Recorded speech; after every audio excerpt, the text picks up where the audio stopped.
Hi అండి. ఎలా ఉన్నారు అందరూ? ఈరోజు మన వీడియో వచ్చేసి సింపుల్ అండ్ టేస్టీగా ఉండే ఎక్కువ గ్రేవీతోటి వచ్చేలా మటన్ కర్రీ సింపుల్‌గా ఎలా చేయాలో చూపిస్తాను. వచ్చేయండి. ముందుగా శుభ్రం చేసుకున్న మటన్‌ని తీసుకొని కొంచెం పసుపు, ఉప్పు, కారం, ధనియాల పొడి, జీలకర్ర పొడి, గరం మసాలా, అల్లం వెల్లుల్లి పేస్ట్, ఆయిల్ అన్నీ యాడ్ చేసుకొని ఒకసారి బాగా మిక్స్ చేసుకొని ఒక 2 అవర్స్ పాటు పక్కన పెట్టుకోండి.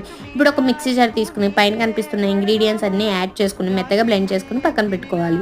ఇప్పుడు ఒక కుక్కర్ తీసుకొని ఆయిల్ యాడ్ చేసుకొని ఒక చిన్న ఉల్లిపాయని చిన్న ముక్కలుగా కట్ చేసి వేసి ఉల్లిపాయ వేగిన తర్వాత మనం ముందుగా మసాలా రెడీ చేసి పెట్టుకున్నాం కదా, అది వేసి పచ్చివాసన పోయేంత వరకు ఫ్రై చేసుకుని ఇందులో మ్యారినేట్ చేసి పెట్టుకున్న మటన్ వేసి కొంచెం టొమాటో ప్యూరీ కూడా యాడ్ చేసుకుని ఒకసారి బాగా కలుపుకొని మూత పెట్టి మగ్గించుకోండి. ఇలా చేస్తే మటన్లో నుంచి వచ్చిన వాటర్ తోటి మటన్ అనేది హాఫ్ ఆఫ్ ది కుక్ అయిపోతుందండి.